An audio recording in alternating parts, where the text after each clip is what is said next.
আসসালামু আলাইকুম। রেসিপি রিভিলারের আজকের আয়োজনে আপনাদেরকে দেখাবো কিভাবে খুব সহজে বাসায় বসে আপনি চমৎকার স্বাদের আলুর চপ বানাতে পারেন।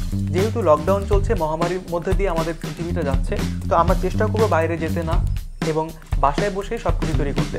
আর বাসায় তৈরি করা যে কোনো জিনিসের স্বাদ একটু বেশি হয়, পাশাপাশি সবচেয়ে যে বড় ফ্যাক্ট সেটা হচ্ছে যে আপনার জিনিসটা হাইজেনিক থাকে। তো আমাদের কী কী লাগবে আমরা দেখে নেব, চলুন। চপটা বানানোর সময় আম্মু কুরআন পড়ছিল, তো আমি এটা বন্ধ করছি না, মিউট করছি না।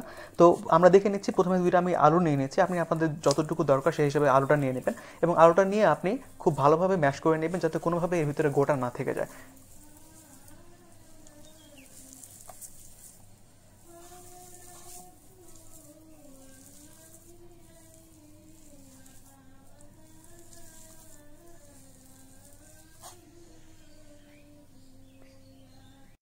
আলুটাকে খুব ভালোভাবে ম্যাশ করে নেওয়ার পর এখন আমরা সাথে আরও কিছু জিনিস অ্যাড করব।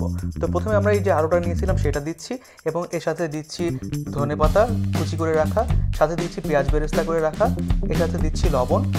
লবণটা আপনি আপনার প্রয়োজন মতো বা স্বাদ মতো দিবেন। এর সাথে আমরা দিচ্ছি মরিচ কুচি করে রাখা, কাঁচা মরিচ আমরা দিয়েছি এখানে, আপনি শুকনো মরিচও চাইলে কিছুটা অ্যাড করতে পারেন।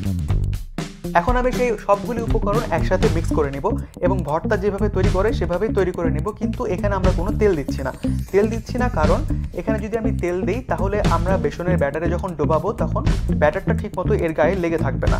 তো আমরা এই জন্য তেলটা দিব না।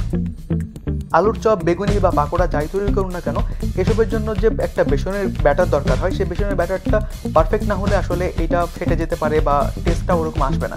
তো কীভাবে একটা পারফেক্ট ব্যাটার তৈরি করা যায় সেটা আমি একটা ভিডিও তৈরি করেছি। এই ভিডিও ডেসক্রিপশন বক্সে আমি সেই ভিডিওটার লিঙ্ক দিয়ে দিব, আপনারা দেখে শিখে নেবেন। ভর্তাটা রেডি হয়ে গেছে। এখন আমি এটাকে খুব সুন্দর করে শেপ দিয়ে নিব। আপনি আপনার মতো করে আপনার পছন্দের মতো শেপ দিবেন। গোল করতে পারেন, ডিম্বাকৃতি করতে পারেন, যে কোনো কিছু করতে পারেন। তো আমি আজকে ও আকৃতির করবো বা জিরো আকৃতির করবো। এটা আমার খেতেও ভালো লাগে, দেখতেও ভালো লাগে।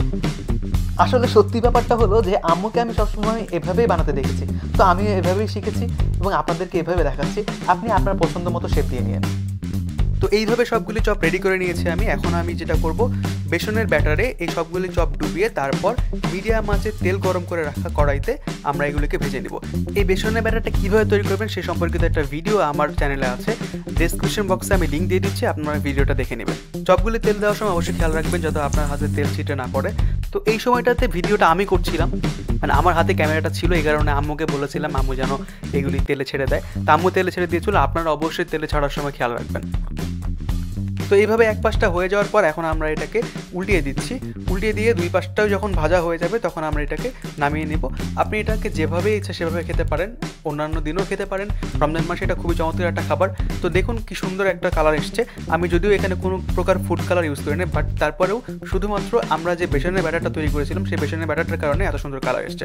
তো এই ছিল আমার আজকের রেসিপি। কেমন লাগলো আমাকে কমেন্ট করে জানাবেন, আর নতুন কী রেসিপি দেখতে চান সেটাও জানাবেন। তো সবাই ভালো থাকবেন, ঘরে থাকবেন, আমার চ্যানেলটা অবশ্যই সাবস্ক্রাইব করবেন। আল্লাহ হাফেজ।